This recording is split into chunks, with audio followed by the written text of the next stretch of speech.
as a courtesy on approach of a superior, and so that the other could see his eyes and visibly recognize him, since he was wearing a full armor suit. Tonight, in the spirit of salute, of friendship, we have a variety of patriotic music as well as some patriotic reflections. So we're going to start off tonight with the Pledge of Allegiance and then the National Anthem. And that's in your hymnal. You'll all have a hymnal in your pew. That'll be 802. So let's stand and join together and lead and sing the Pledge of Allegiance together.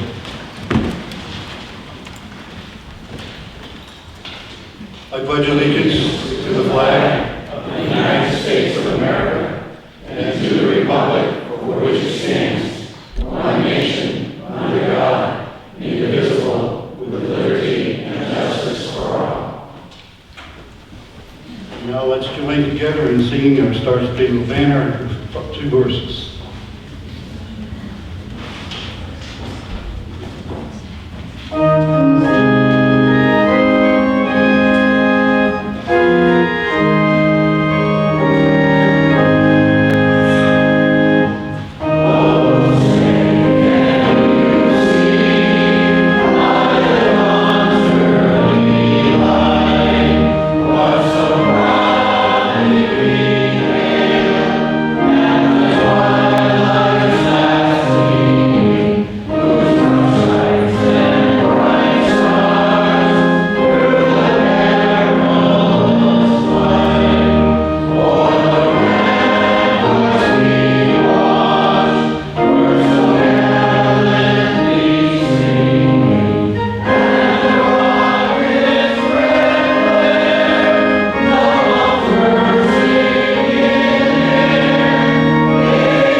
Presents It's America.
word Jubilee refers to an anniversary or a special celebration or season of celebration.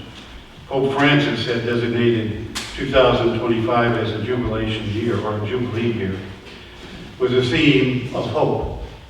Some dictionaries describe it as a time or season of rejoicing.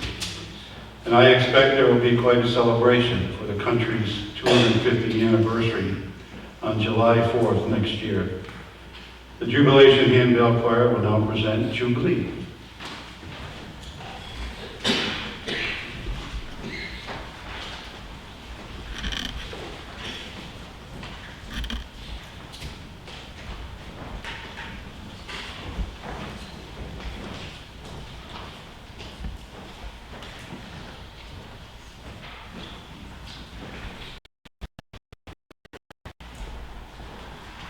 Any of you here for the first time? Would you like to ring a bell? You didn't say no. Do you know why we wear gloves? Any idea? Well, you know how you leave fingerprints on stuff? Well, we don't want to leave our fingerprints on this because it damages the bell. You right, Linda? You put on that glove.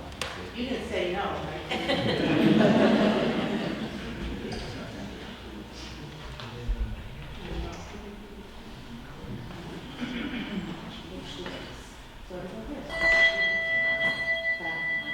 Yes.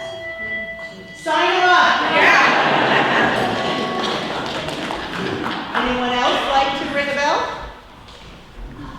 Gail wants to ring one. Yeah?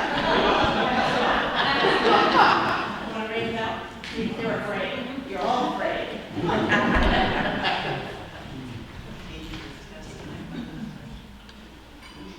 Make it easier.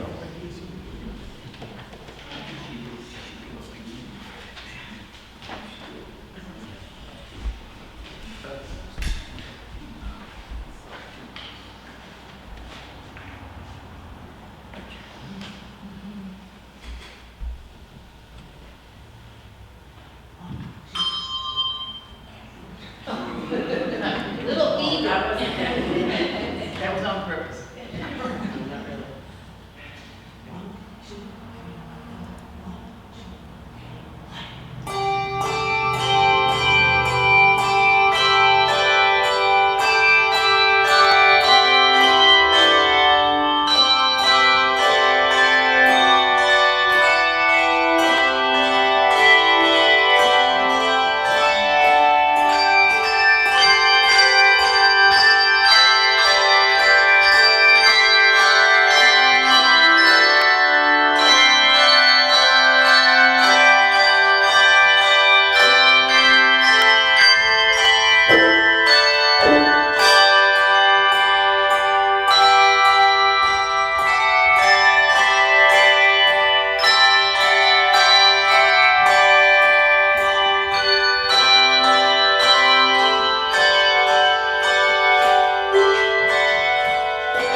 Did any of you see us smiling while we were playing? No, smiling. Probably not. America the Beautiful is a patriotic song written by Catherine Lee Bates, first as a poem, Pike's Peak. It was published in the 4th of July edition of the church periodical, The Congregationalist, in 1895. It is one of the most popular of the many American patriotic songs. And now Nella on our 1876 organ and Emily on the clavinova present For Spacious Skies.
I will now call on Merrill Vaughn to present Patriotism in the Military.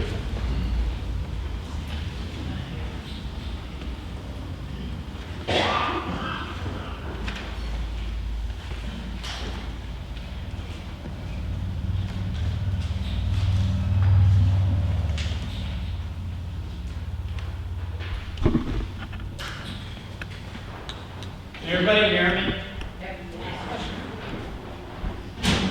If you can't hear me, raise your hand.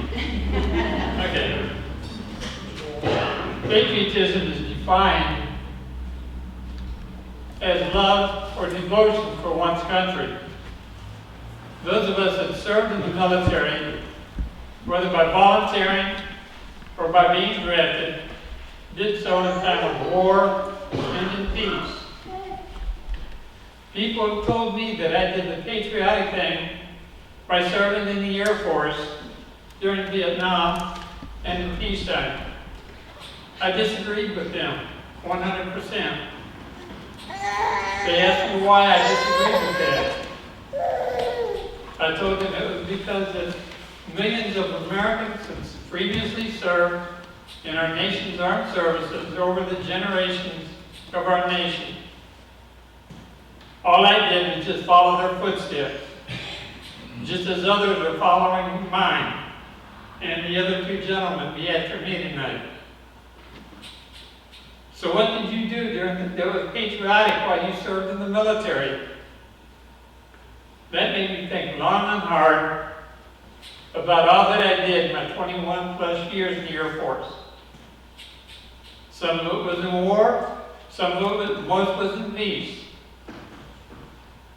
I can only come up with two examples of my devotion to my fellow service members and to my nation. One was in March 1973, while assigned to the 63rd Military Airlift Wing at Norton Air Force Base, California. I was able to work on the infamous Hanoi taxi, which brought our POWs home from North Vietnam. At that time, that was my proudest moment in the Air Force. But there came a second time. December 7th, 1981, I was part of an Air Force flight from Hickam Air Force Base, Hawaii, that participated in the 40th anniversary of the attack on Pearl Harbor. At 7:55 a.m. local time, the ceremony began. Well, I had been on the USS Arizona Memorial numerous times to where you can still see the oil bubbling to the surface. It's as if she's crying for her crew. It meant a special difference to me that day. Why? Because I got to hear stories from survivors that told of us surviving the attack on Pearl Harbor, Hickam Air Force Base, at that time Hickam Field, Kaneohe Marine Corps Air Base, Schofield Barracks, Fort Shafter, and other installations in Hawaii. After the ceremony, I went back on the Arizona, and I looked up at the 1,300 names that were engraved in a marble wall, and I realized their devotion that they gave to their nation. Most of them had signed on during peacetime, but died in the first day of the war. I thank you very much for attending tonight, and may God continue to bless the United States of America.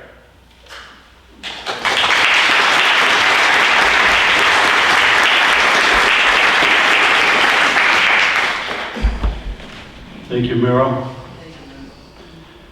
The next musical selection is a favorite in our concerts. It's a way we can recognize and honor not only the service of those brave military men and women, but also families who support and sustain them. I invite you to stand when you hear the particular song of your service branch, or if you are a family member of those serving or of those who served.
members and families for your service to our country. The battle hymn of the Republic, also known as Mine Eyes Have Seen the Glory, is a song by American writer Julia Ward Howe, written in November of 1861 and first published in the Atlantic Monthly in February of 1862. In the years since the Civil War, the battle hymn of the Republic has been used frequently as an American patriotic song at gatherings and events. The chancel choir will now present the battle hymn of the Republic.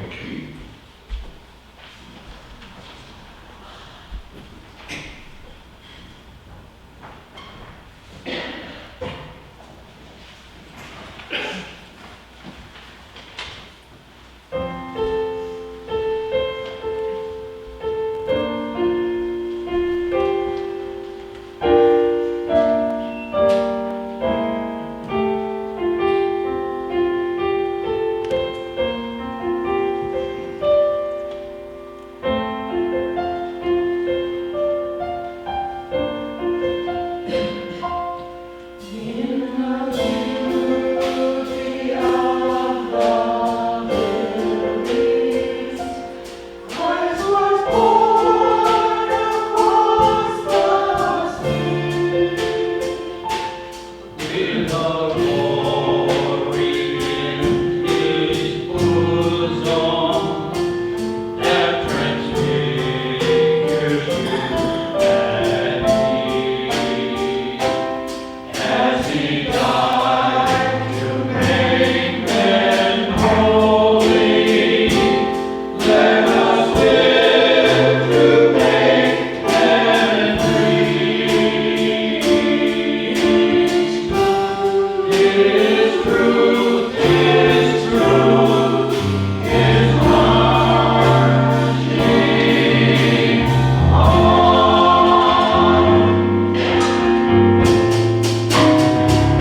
now like to ask Jim Allard to come forward to present More Than a Parade.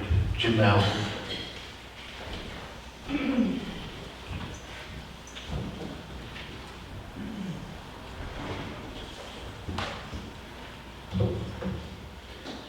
Good evening, everyone. Tonight, we gather to celebrate Flag Day with some beautiful and stirring music that we are fortunate to have shared with us by our friends and neighbors. Flag Day is just one of the patriotic holidays scattered throughout the year. Memorial Day was less than 3 weeks ago. Independence Day is barely 3 weeks ahead of us. Then comes Veterans Day on the 11th of November and President's Day in February. And rolling around on the third Saturday next May will be the almost forgotten Armed Forces Day. These patriotic holidays like Flag Day, and incidentally this one coincides with the 250th birthday of the United States Army, they all have strong martial themes coursing through them. Who is not thrilled by a rigid column of troops marching behind a ramrod straight color guard, or inspired by the music of John Philip Sousa, or the hymns of Catherine Lee Bates and Julia Ward Howe, some of which we've already heard tonight. But speaking as a soldier, I would tell you that these martial themes that we are all so familiar with are the easy part of patriotism. Genuine patriotism, the kind that makes our republic flourish, needs to reside in the hearts of every citizen that professes to care about what Franklin called this great national experiment. It resides in our faith and our duty to our neighbors and our hope for the future. True patriotism may spring from high school students who learn about democracy when choosing a theme for their spring prom, or from a softball coach who demonstrates the power of teamwork. Patriotism rests in those who vote to raise their own taxes when they would rather not, or to give endless hours to make a recycling center function, or to operate a food pantry that gives some measure of security to someone in trouble. So enjoy the music tonight, treasure the talented people who share it with us, and remember that patriotism is more than a concert or a parade. It is the grist that sustains our society. And when you leave tonight, take your very personal own patriotism with you, for out there is where it is needed.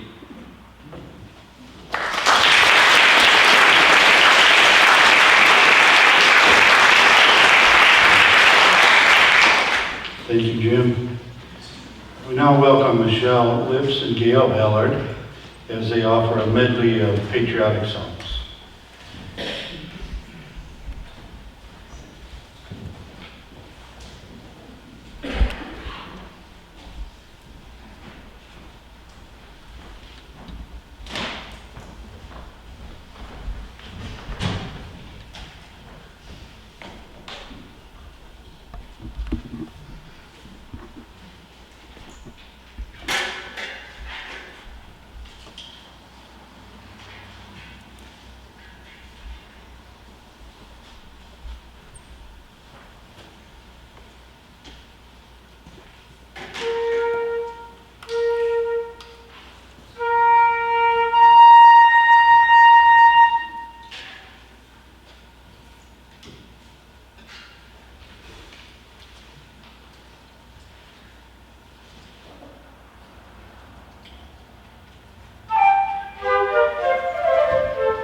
My Country 'Tis of Thee, also known as America, was written in 1831 by Samuel Francis Smith, a 24-year-old seminary student at Andover Theological Seminary in Massachusetts. Smith was inspired by the German song, God Bless Our Native Land, which was set to the tune of God Save the King, the national anthem of the United Kingdom. Smith chose to compose an original song for America using the same melody. The song was first performed in public on July 4th, 1831 at Boston's Park Street Church.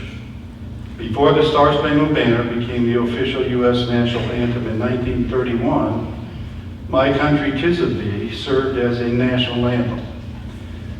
I would like to ask you to please stand now and sing loudly as we sing together, My Country 'Tis of Thee. We're going to sing all 4 verses, and the song is in 807 of your pew Bibles. If you'd rather, if some of you may remain seated, please do remain seated.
Shenandoah can refer to a few things.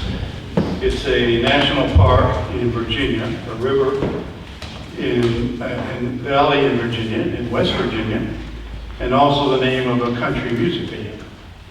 It also refers to a folk song. The name Shenandoah itself comes from Native American languages, meaning Great Plains or beautiful daughter of the stars. Jubilation will now present Shenandoah, the folk song on hand chimes.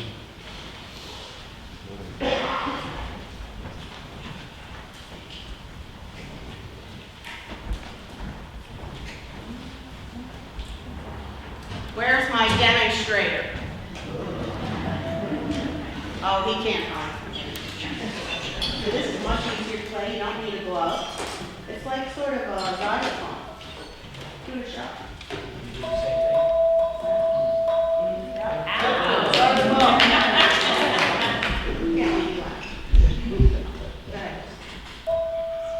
Easy. He's a good singer. He's a good singer. Who else? I'll let you have it. Okay. Easy, isn't it? You can't sing now. Easy. Isn't it nice? And then when you play it, you damp it, you put it on its side. Right here.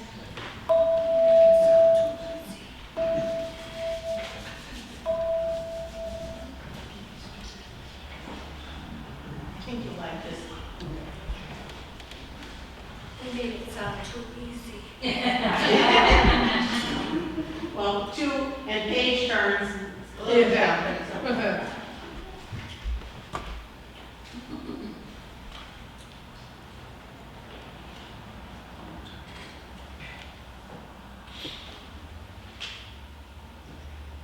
Two, three, four. 1, 2, 3, play.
I'd like to welcome Nella Hobson to the podium with word choice.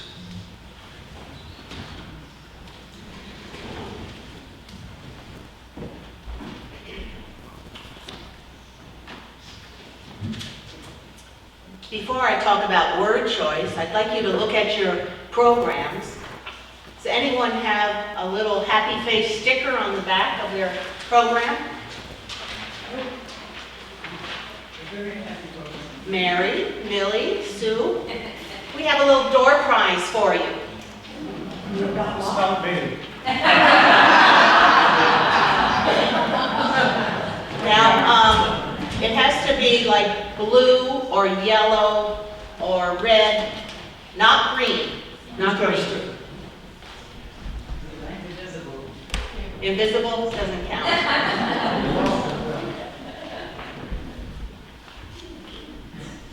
Sue Blackman, Mike. Mike. Sue Blackman.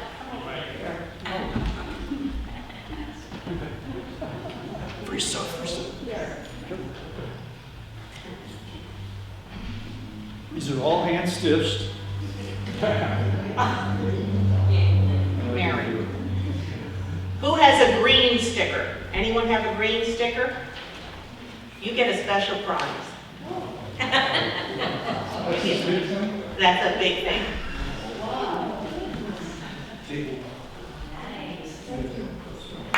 Any other stickers? Nobody else?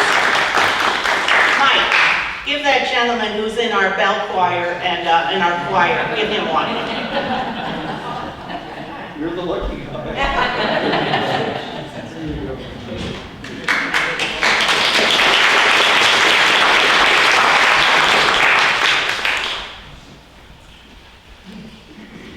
When I was newly employed for the Army Chaplain School at Fort Monmouth in New Jersey as a civilian, it was my job as a writer and editor to revamp the field manuals for the Army chaplaincy. Did you know they had chaplains in the Army? Those field manuals are really the regulations that governed everything for the chaplain branch. You know, Army Regulation 16.1, chapter this, page that, paragraph this, you know how that goes. And these regulations covered everything from how to arrange an altar, a setup out in the field, or a tent, or a pack a jeep, or pack the chaplain's service in the field kit, and perform a funeral and a wedding, a baptism, either in the garrison or in the field. Well, you get the picture. Well, back in the mid-1980s, I think all of you remember the 80s, when I started at the school, we of course had no mobile phones like they have today. Well, maybe the general had one in his vehicle, but nobody else did. The soldiers in the field had two-way radios. And I noticed something very unusual in the chaplaincy's field manual. It said, the chaplain may have a radio. This seemed kind of strange to me, as how would the chaplain and the chaplain's assistant know where they were needed if they didn't have a radio? So if you're thinking that Army chaplains are like Father Mulcahy in MASH, you have let Hollywood put that image in your mind. The Constitution guarantees the freedom of religion, and that applies to everyone in uniform as well. So chaplains and chaplain assistants, those are the enlisted soldiers, went where soldiers went. And usually this meant the front lines, if they could beg a ride. I couldn't get them a vehicle. So there was usually one chaplain and one chaplain assistant per battalion, which could be as large as maybe 1,000 soldiers. And they served all types of Army units, and these soldiers were their congregation.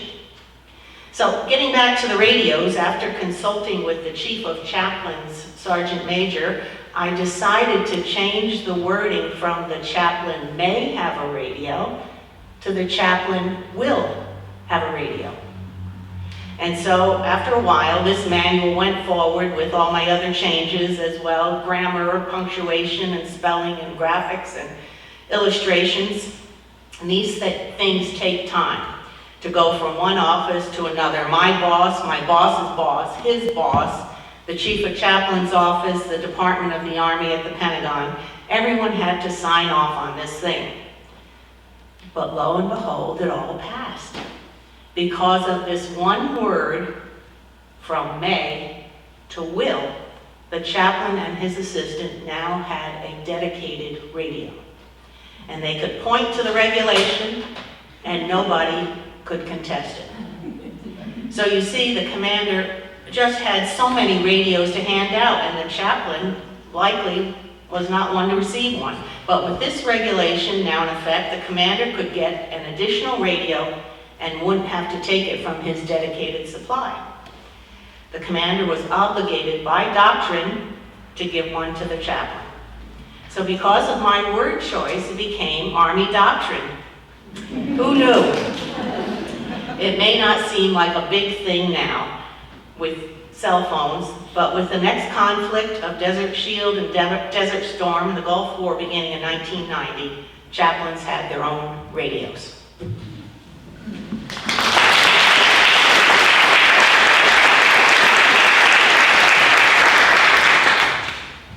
Thank you, Nella.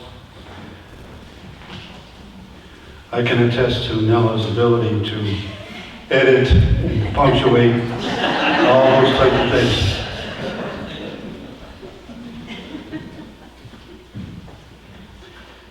Let's see, I'm trying to find my place here. Nella and Emily will now play Banjo Rag on the Baby Grand. And they're all both over there.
Lost my place here.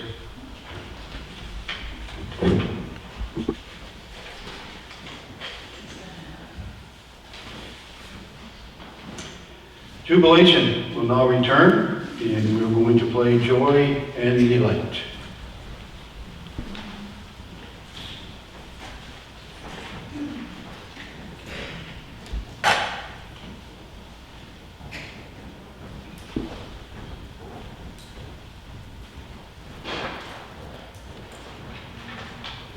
We're going to use something else. We had chimes, we had bells, now we have mallets. I'll leave you alone. Instead of ringing, well, there's some ringing going on too, but we're going to hit it. It's where the clapper would strike in there. We're going to hit it on the outside of the casting.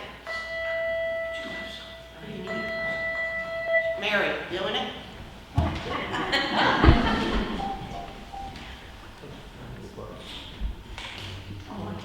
Just hit. Good job.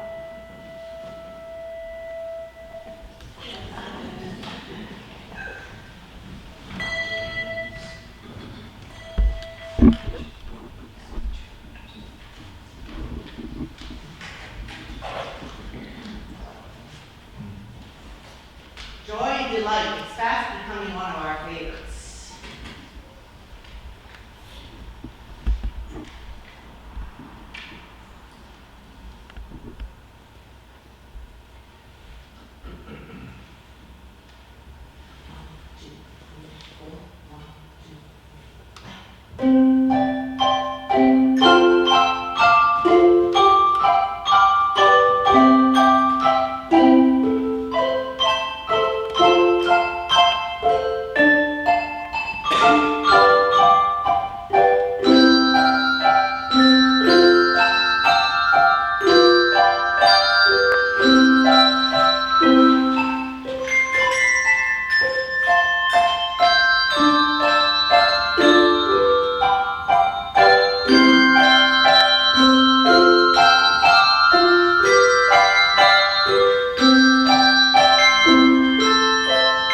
I'll now ask Mike Hobson to come forward with his reflection, a lesson learned.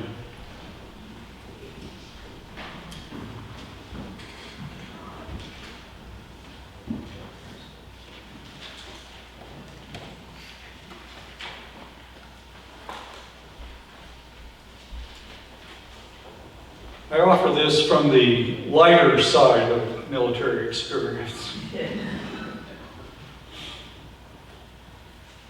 During the final phase of helicopter flight training at Fort Rucker in Alabama in 1972, student pilots practiced low-level flight exercises to develop navigational skills.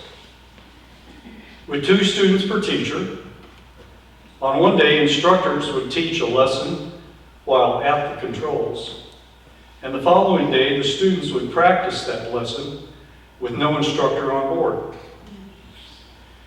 One afternoon, my instructor was teaching when a radio call was received from flight operations. A student-only crew had reported that their UH-1 Huey had been shot at by hunters. The call terminated with the ground coordinates of the location reported by the students and a request from operations to identify which instructor aircraft was closest to investigate. My instructor answered the call and reported that he was changing course to check out the location. Now, for background, it was standard practice for student pilots to use call signs that originated from their instructor's call sign. My instructor was Blue Fox 24. So my call sign was Blue Fox 24 Alpha, and the other student was Fox 24 Bravo. The terrain we were flying over was mostly flat and pine forested. Arriving at the reported location, we observed 2 pickup trucks parked nose to nose on a dirt road with 5 or 6 people standing around. Some were holding rifles or shotguns. As we circled the area, one of the men on the ground ran down the road and started waving his arms up and down as if to guide us to land on the road. My instructor made a call to operations. This is Fox 2-4. We are at the location and see hunters gathered around 2 trucks. There looks like a lot of empty beer cans on the ground. Operations then instructed Fox 2-4 to see if he could identify any license plate numbers to report. He replied that he would have to land and approach the vehicles to do that. So Fox 2-4 wheeled our Huey around and lined up with that lone individual on the road who apparently was reliving his days of heralding helicopters to the ground in Vietnam. And we sat down on the road bed. Leaving the Huey running, the instructor turned control over to me in the co-pilot seat, said to me over the intercom, 2-4 Alpha, you take over radio duty. He removed his helmet, opened his door, and stepped down. I and my stickmate, 2-4 Bravo, watched our instructor walk toward the 2 vehicles. The gun-toting hunters had formed a reception party to greet him. Now, in my opinion, there didn't seem to be any threat at this time. The hunters were waving and calling to our instructor as he drew nearer, and they seemed happy to have this unexpected diversion to their afternoon beer call. After a few minutes, I heard operations call on the radio. Fox 2-4, what is the situation? I keyed the mic and I responded. This is Fox 2-4 Alpha. Fox 2-4 is with the hunters now. They look pretty docile. Big mistake on my part. Whoever was manning the switch at operations immediately made a call on the guard channel, which goes to everyone in the area, no matter what frequency the radio is set. And they said, Fox 2-4 Alpha says they look pretty hostile. Try as I might, I could not get out a correction on the radio for my misunderstood message. And from what I could hear of the chatter going on, it was apparent local authorities were going to be called. After a few minutes, I was able to break in on the excited babble and report that I had said docile, not hostile. The incident ended with our instructor returning and revving up the aircraft for takeoff. He'd been unable to obtain a license plate number due to the tailgates being lowered. He flew the aircraft back to Rucker, and I was given a special post-flight dressing down by a department head who told me, quote, never use a $2 word like docile on the radio. Lesson learned.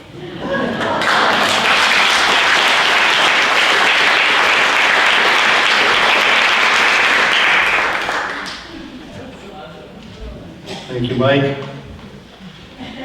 Now we welcome back Michelle and Gail, this time with Gail on the clarinet.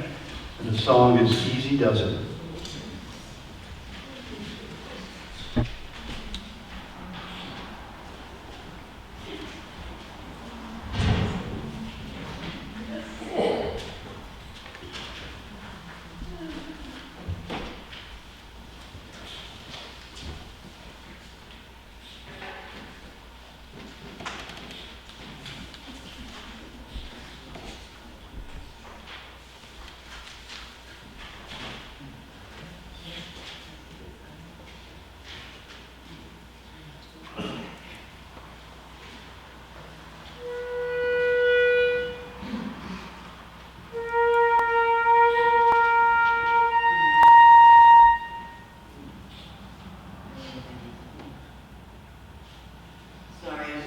bring this morning, so I've got a rubber band here.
This Land Is Your Land is one of the United States' most famous folk songs, and one that you can't help tapping your foot to and singing along with. Its lyrics were written by American folk singer Woody Guthrie in 1940, and in 2002 it was one of 50 recordings chosen that year by the Library of Congress to be added to the National Recording Registry. Our chancel choir winds up our program tonight with This Land Is Your Land.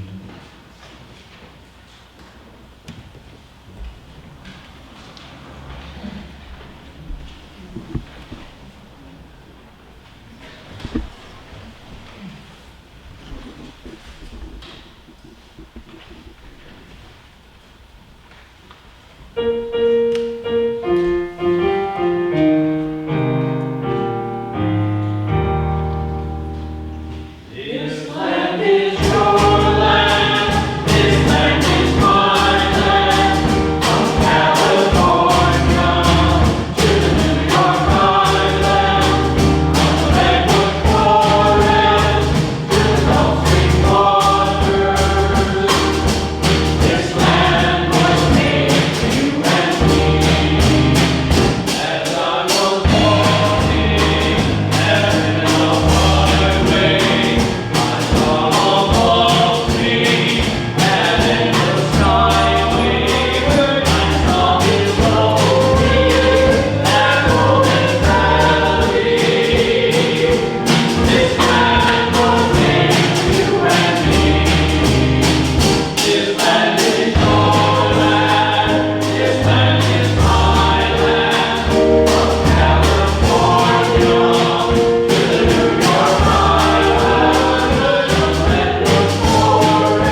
That's all, folks. I'd like to thank you all for coming today. I hope you enjoyed tonight's concert.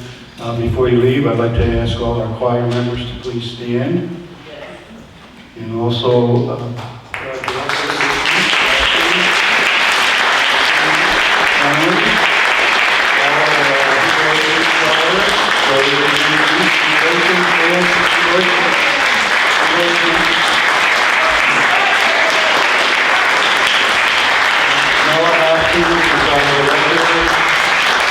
Luke, Neil Allard, and Michelle Lips. Drums,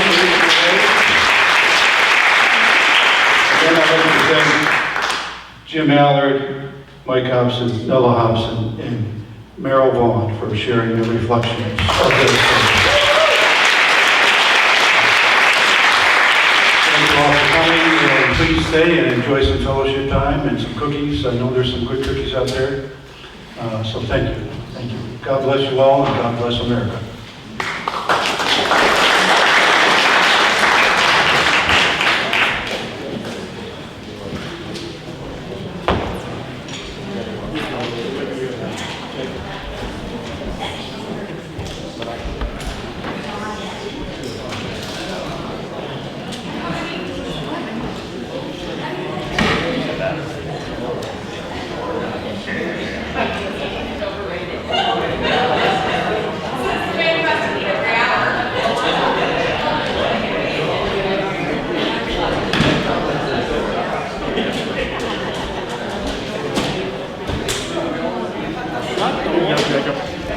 What?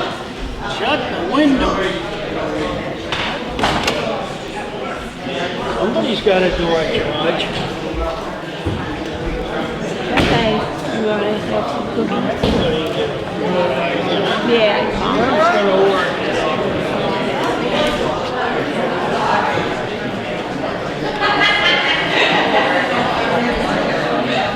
I can send that to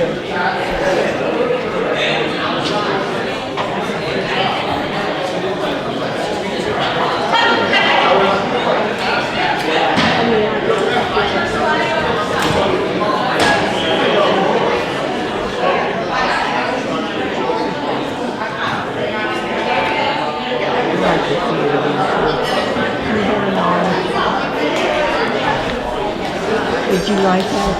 That was nice.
How you doing? Good to see you again. You're a repeat guest. I know that. I've seen you before. Yeah, I wouldn't miss this. Yeah, thank you. Thanks for coming. Thank you for that. Oh, You were in the Navy. that's my grandson. Oh, okay. Well, still. He did a hit in the music. I spent 8 years in the Army. Okay. All right. Good for you. Well, thank you for your service. Oh, thank you.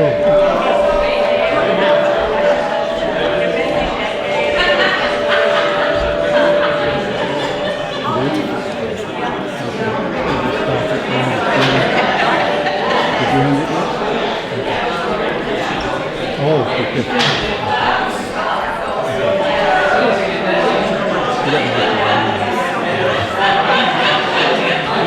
Thank you. Is it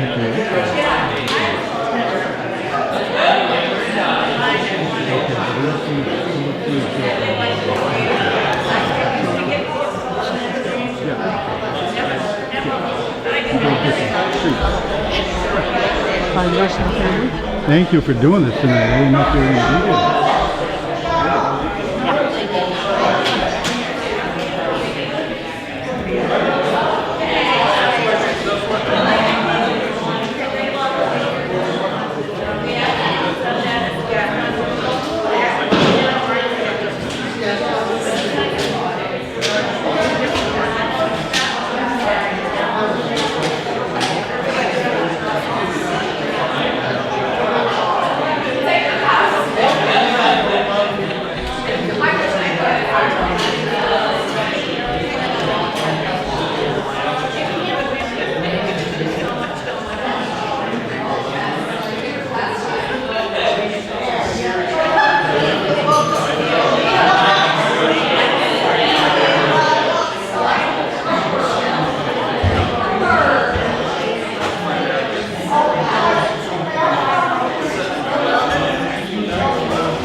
Kim said she was watching. She was? She said, hi Mom, I'm watching from Florida.